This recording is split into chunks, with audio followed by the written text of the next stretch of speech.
Hello students, मैं हूं Jitendra Ajmera the crazy programmers की तरफ से। आज वाले वीडियो में हम पढ़ने वाले हैं क्रिटिकल सेक्शन। इससे प्रीवियस वीडियो में हमने आपको बताया था प्रोसेस सिंक्रोनाइजेशन, जिसके अंदर एक प्रॉब्लम क्रिएट होती है क्रिटिकल सेक्शन। इसी को हम डिटेल में पढ़ने वाले हैं। ठीक है, क्रिटिकल सेक्शन किसी भी प्रोग्राम का वो पार्ट होता है जो कि शेयर्ड रिसोर्सेज को एक्सेस करने की कोशिश करता है। इन शॉर्ट, जब एक से ज्यादा प्रोसेस अगर एग्जीक्यूट होने के लिए आ गए हैं और ये आपके कोऑर्डिनेटिंग या कोऑपरेटिव प्रोसेस है, यानी कि ये प्रोसेस रिसोर्सेज को शेयर करके चल रहे हैं, सिमिलर रिसोर्स दोनों ही प्रोसेस को चाहिए तो उसे शेयर करके चलते हैं, तो क्रिटिकल सेक्शन वो पार्ट होता है एग्जीक्यूशन का जब कोई एक प्रोसेस रिसोर्सेज को होल्ड करके रखे हुए होता है एग्जीक्यूशन के लिए। उस समय कोई भी दूसरा प्रोसेस उन रिसोर्सेज को एक्सेस नहीं कर सकता। ये पार्ट कहलाता है क्रिटिकल सेक्शन।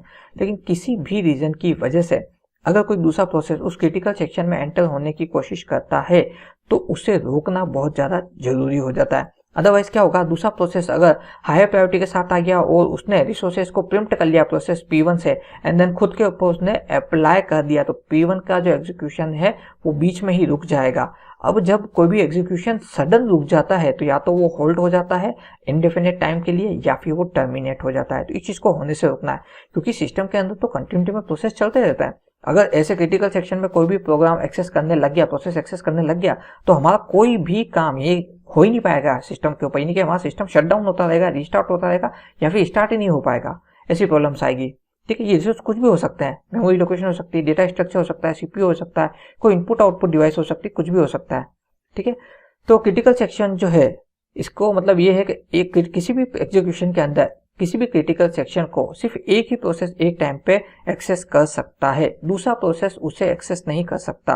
दो प्रोसेस P1 P2 है, P1 एग्जीक्यूट हो रहा है अगर क्रिटिकल सेक्शन के अंदर, तो P2 उस क्रिटिकल सेक्शन को एक्सेस नहीं कर सकता। अगर इन्हें अलाउ कर दिया गया तो प्रोसेस जो है सिस्टम फेलियर कंडीशन में चले जाएंगे। ठीक है, क्रिटिकल सेक्शन प्रॉब्लम जो है ये ऐसे प्रोटोकॉल्स को बनाने में इस्तेमाल करी जाती है जहां पे रेस्ट कंडीशन क्रिएट हो सकती है। ठीक है, तो अगर क्रिटिकल सेक्शन की प्रॉब्लम को सोल्व कर दिया जाता है तो रेस्ट कंडीशन कभी भी क्रिएट नहीं हो पाती है। अब ये क्रिटिकल कंडीशन और रेस्ट कंडीशन क्या है? ठीक है, क्रिटिकल के ऊपर तो हम वीडियो बना रहे हैं। रेस्ट कंडीशन के लिए हमने जो वीडियो बनाया था प्रोसेस सिंक्रोनाइजेशन, ठीक है, याद रखिएगा प्रोसेस सिंक्रोनाइजेशन इन ऑपरेटिंग सिस्टम अलग है और प्रोसेस सिंक्रोनाइजेशन अलग है। प्रोसेस सिंक्रोनाइजेशन वीडियो का लिंक आपको नीचे डिस्क्रिप्शन बॉक्स में अवेलेबल हो जाएगा। तो कोऑपरेटिव प्रोसेस को सिंक्रोनाइज करने के लिए जो हमारा मेन टास्क होता है वो होता है क्रिटिकल सेक्शन प्रॉब्लम को सॉल्व करना, और इसको इस तरह से सॉल्व करना है कि भाई जो हमारी जो कंडीशन है सेटिस्फाई हो जाए। कंडीशंस क्या है एक बार देख लेते हैं यहाँ पे हमारी। ठीक है, ये है हमारी conditions, entry section, critical section, exit section, reminder section. उससे पहले एक बार हम इसको समझ लेते हैं। ये एक छोटा सा प्रोग्राम का एग्जाम्पल है। डू, यहाँ से प्रोग्राम शुरू हो रहा है, ये एंट्री सेक्शन, यहाँ पे प्रोसेस P1 जो है एग्जीक्यूट होने के लिए आया है। अब फिलहाल प्रोसेस P1 एग्जीक्यूट हो रहा है, उसने शेयर्ड रिसोर्सेज को होल्ड कर लिया और एग्जीक्यूशन कर रहा है।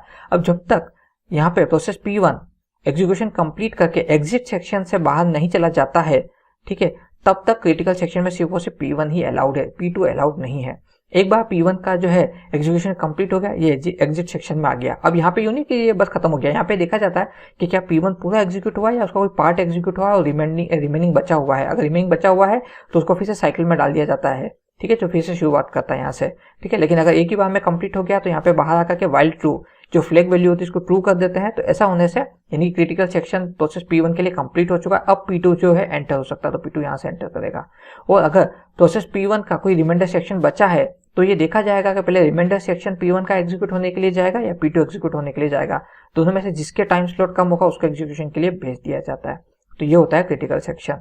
ठीक है, ये देखिए reminder section, entry section, critical section, exit section and reminder section. Now what is reminder section? Process P1 का एग्जीक्यूशन कंप्लीट नहीं हुआ है, कुछ पार्ट ही हुआ है, कुछ पार्ट बाकी है, तो वो रिमाइंडर सेक्शन में आ जाता है ऊपर यहाँ पे इस जगह पे।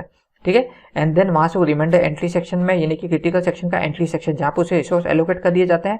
क्रिटिकल सेक्शन जहां पे वो प्रोसेस जो है वो उन रिसोर्सेज को यूज करना शुरू कर देता है। एग्जिट सेक्शन जब ये जो प्रोसेस था इन रिसोर्सेज को लीव कर देता है, छोड़ देता है।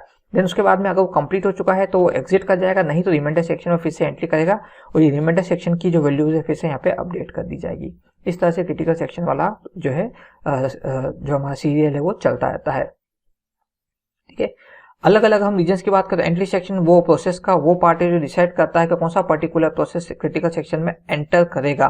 ठीक है, बाकी सारे मौजूद अदर प्रोसेसेस में से क्रिटिकल सेक्शन, ठीक है, वो चीज जहां पे अगर हम बात करें तो हमारे जो रनिंग मोड में जो भी प्रोसेस चल रहा है उसको रिसोर्स एलोकेट किए जाते हैं, वो शेयर्ड वेरिएबल के ऊपर, मतलब शेयर्ड वेरिएबल की या फिर फ्लैग की मदद से जो है वो रिसोर्सेज को ऑक्यूपाई करता है एंड देन एग्जीक्यूट करता रहता है। ठीक है, देखिए क्रिटिकल सेक्शन बिल्कुल अगर हम बात करें तो हमने अगर कभी आपने देखा होगा जो शोरूम्स होते हैं वहाँ पे क्या होता है, चेंजिंग रूम्स होते हैं। ठीक है, आप शोरूम में गए, आपने कोई ड्रेस पसंद किया, अब आपको खुद पे ट्राई करके देखना, तो वहाँ पे आप जाते हैं तो वहाँ पे चेंजिंग रूम सेलेक्टेड होता है। तो जब आप चेंजिंग रूम में जाते हैं, अगर पहले से वहाँ लाइन लग रही है तो आपको क्या दिखता है, बाहर है ना छोटा सा स्लोगन लिखा दिखता है ऑक्यूपाइड, और अगर फ्री होता है तो उसमें लिखा होता है फ्री, यानी कि उसका जो नोब होता है उसको जब घुमाते हैं तो उससे ऑक्यूपाइड और फ्री वाला टैग आपको दिखता है। तो क्रिटिकल सेक्शन बिल्कुल यही कर रहा है। यहाँ पे फ्लैग वैल्यू का या शेयर्ड वेरिएबल का मतलब क्या है, क्रिटिकल सेक्शन ऑक्यूपाइड है। ठीक है, और अगर फ्लैग ऑफ है या शेयर्ड वैल्यू यानी बुलियन फंक्शन की वैल्यू फॉल्स है, मतलब क्रिटिकल सेक्शन जो है अभी अवेलेबल है। ठीक है, एग्जिट सेक्शन, यहाँ पे प्रोसेस जो है अपना एग्जीक्यूशन कंप्लीट कर चुका है, वो सारे रिसोर्सेज को लीव कर देता है एंड देन उसके बाद में जो है वो एग्जीक्यूशन के लिए जो है एग्जिट सेक्शन से बाहर निकल जाता है एंड देन कोई अदर प्रोसेस या फिर कोई रिमाइंडर सेक्शन जो है वो एंट्री सेक्शन में आ जाता है। व्हाट इज रिमाइंडर सेक्शन, किसी भी प्रोसेस का अगर एग्जीक्यूशन वन टाइम में कंप्लीट हो गया है तब तो कोई इशू नहीं, लेकिन अगर वो वन टाइम में कंप्लीट नहीं हुआ है उसका कोई पार्ट बचा हुआ है तो उसे रिमाइंडर पार्ट बोला जाता है। वो रिमाइंडर पार्ट जो है उसे रिमाइंडर सेक्शन में डाल दिया जाता है। रिमाइंडर सेक्शन क्या करता है, अपने अंदर आई हुई हर वैल्यू को जो है क्रिटिकल सेक्शन में फिर से एग्जीक्यूशन के लिए भेज देता है। ठीक है, सिंक्रोनाइजेशन मैकेनिज्म की बात करें तो दो तरह से होता है। ठीक है, मतलब रिक्वायरमेंट्स जो होती है सिंक्रोनाइजेशन मैकेनिज्म की दो होती है, प्राइमरी एंड सेकेंडरी। प्राइमरी में होता है mutual exclusion and progress, secondary में होता है bounded waiting and architectural neutrality. ठीक है, प्राइमरी की बात करें हम, ठीक है, म्यूचुअल एक्सक्लूजन की, तो इसमें क्या होता है कि म्यूचुअल एक्सक्लूजन में कि एक प्रोसेस जो है जो कि क्रिटिकल सेक्शन में एग्जीक्यूट हो रहा है तो अदर प्रोसेस जो है क्रिटिकल सेक्शन में एंटर नहीं कर सकते, इसको म्यूचुअल एक्सक्लूजन, यानी कि आपसी सहमति से दूसरे प्रोसेस को बाहर रोक दिया गया है। ठीक है, यानी कि P2 खुद के बैठ के P1 एग्जीक्यूट हो रहा है तो P2 को बाहर रोक दिया गया, P2 is agree with that, P2 को उससे कोई समस्या नहीं है, तो ये हुआ म्यूचुअल एक्सक्लूजन। ठीक है, आपसी सहमति से बाहर बैठा रखा है उसे। प्रोग्रेस का मतलब ये होता है कि कोई अगर एक प्रोसेस जो है वो क्रिटिकल सेक्शन में एग्जीक्यूट हो रहा है तब तो ठीक, लेकिन अगर वो नहीं हो रहा, उसको क्रिटिकल सेक्शन की रिक्वायरमेंट नहीं है, तो वो खुद ही एग्जिट सेक्शन से बाहर आ जाएगा एंड दूसरे प्रोसेस को अलाउड करेगा क्रिटिकल सेक्शन में एंटर होने के लिए। अब ऐसा क्यों होता है, देखिए कोई प्रोसेस क्रिटिकल सेक्शन तक आ गया पर समहाउ उसे कोई एक ऐसा रिसोर्स नहीं मिला जिसकी वजह से अभी तक वो एग्जीक्यूशन स्टार्ट नहीं कर पा रहा है, तो आइडल कंडीशन में बैठा है। लेकिन उसी टाइम पे बाहर एक प्रोसेस P2 वेट कर रहा है और जो अभी करंट रिसोर्सेज मौजूद हैं उसमें P2 एग्जीक्यूट हो जाएगा, तो उस कंडीशन में P1 खुद एग्जिट सेक्शन से बाहर आकर के रिमाइंडर सेक्शन में चला जाता है और P2 जो है वो क्रिटिकल सेक्शन में चला जाता है, तो ये कहलाता है प्रोग्रेस। ये दोनों प्राइमरी सॉल्यूशन है क्रिटिकल सेक्शन प्रॉब्लम को सोल्व आउट करने के लिए। अब देखते हैं secondary solutions, bounded waiting and architectural neutrality. Bounded waiting का मतलब क्या होता है, देखिए यहाँ पे जैसा मैंने अभी प्रीवियस में आपको बताया था प्रोग्रेस के अंदर कि अगर कोई प्रोसेस है वो एग्जीक्यूट नहीं हो पा रहा है तो वो क्या हो रहा है कि भाई वो रिमाइंडर सेक्शन में आ जाता है, या फिर कोई प्रोसेस काफी बड़ा है वो वन टाइम में एग्जीक्यूट नहीं हो पा रहा है तो उसका बचा हुआ पार्ट भी रिमाइंडर सेक्शन में आ जाता है। अभी रिमाइंडर सेक्शन जो है ये बाकी प्रोसेसेस के साथ क्यू में लग जाता है फिर से जो है प्रोसेस में जाने के लिए, क्रिटिकल सेक्शन में जाने के लिए। लेकिन अब इसमें एक छोटा सा ड्रॉबैक आ जाता है। ड्रॉबैक क्या होता है कि भाई बार बार अगर एक ही प्रोसेस जो है वो रिमाइंडर सेक्शन में जा करके फिर से बार बार एग्जीक्यूट होता रहेगा क्रिटिकल सेक्शन में, P1 जो है वो अपने रिमाइंडर सेक्शन से होकर के बार बार क्रिटिकल सेक्शन में जा रहा है तो P2, P3, P4, P5 इन सबको वेट करना पड़ जाएगा, तो ये बाउंडेड वेटिंग हो गई। तो अब वेटिंग को रोकने का तरीका क्या होता है कि हर प्रोसेस जो बार बार रिमाइंडर सेक्शन से होता हुआ बार बार क्रिटिकल सेक्शन में जा रहा है तो ये जो अटेम्प्ट है उनको लिमिटेड कर दिया जाता है। ठीक है, कि भाई कोई भी प्रोसेस एक बार में इतने ही अटेम्प्ट कर सकता है क्रिटिकल सेक्शन में जाने के लिए। सपोज जैसे P1 के 4 पार्ट हो गए, वो पार्ट P1 जो है पहला एग्जीक्यूट हुआ, दूसरा पार्ट भी रिमाइंडर से एग्जीक्यूट होने गया, तीसरा पार्ट भी हो गया पर चौथे पार्ट को रोक दिया, क्यों कि नहीं भाई अब P2, P3, P4 एग्जीक्यूट होंगे देन तुम्हारा नंबर आएगा। तो इससे क्या होता है कि जो इंडेफिनिट टाइम पीरियड जनरेट होता है अदर प्रोसेस के लिए वो खत्म हो जाता है। ठीक है, आर्किटेक्चर न्यूट्रलिटी की बात करें तो इसके अंदर क्या होता है कि मैकेनिज्म जो होता है, ठीक है, हमारे सिस्टम का है जो हमारा क्यू स्ट्रक्चर जो होता है, ठीक है, इसका आर्किटेक्ट जो होता है वो नेचुरल होना चाहिए। ठीक है, अब नेचुरल का मतलब क्या हो गया कि सॉल्यूशन इस तरह से काम करना चाहिए कि अदर प्रोसेसेस को भी प्रॉपर जो है मौका मिलता रहे। ठीक है, देखिए इसका मतलब ये हो गया कि जब अगर हम बात करें शेड्यूलिंग की, सीपीयू शेड्यूलिंग की अगर बात करें तो जो भी एल्गोरिथम अप्लाई होती है, जो भी जिस तरह से भी हम शेड्यूलिंग करते हैं उसका मैकेनिज्म इस तरह से अप्लाई करना है कि नेचुरल कंडीशन में काम करे। ठीक है, न्यूट्रल कंडीशन में रहकर के काम करे, यूं नहीं कि किसी एक ही प्रोसेस को कंटिन्यूटी में एग्जीक्यूट कर रहा है।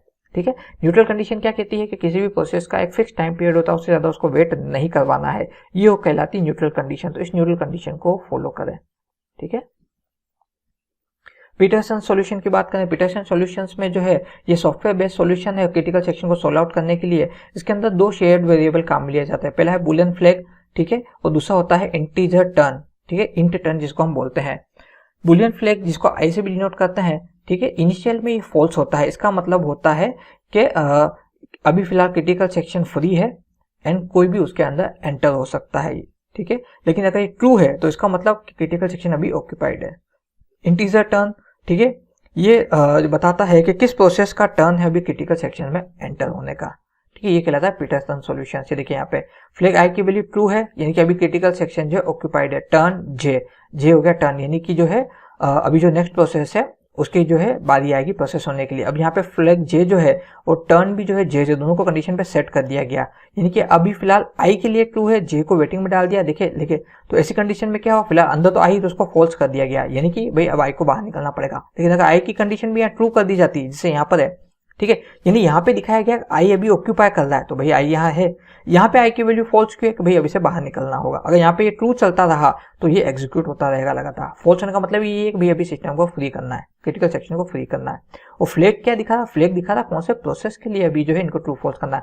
फिलहाल आई के लिए ट्रू है, टर्न किसका है, जे का, तो फ्लैग जो है जे को देना है। तो यहाँ पे जे आते ही ट्रू हो जाएगा, लेकिन उसके पहले यहाँ से आई निकलना चाहिए ना, तो आई निकलते ही आई फॉल्स, तो यहाँ पे भी आई फॉल्स हो जाएगा। तो उस कंडीशन में यहाँ पे जे को जो है ट्रू कर दिया जाएगा, देन इसको अंदर एंटर होने के लिए भेजा जाएगा, ठीक है। सेमाफोर्स की हम बात करें तो हमारा सेमाफोर्स जो है एक सिग्नलिंग मैकेनिज्म है, इसके ऊपर हम सेपरेट वीडियो बनाएंगे। यहाँ पे केवल मैं आपको छोटा सा इंट्रोडक्शन दे रहा हूँ।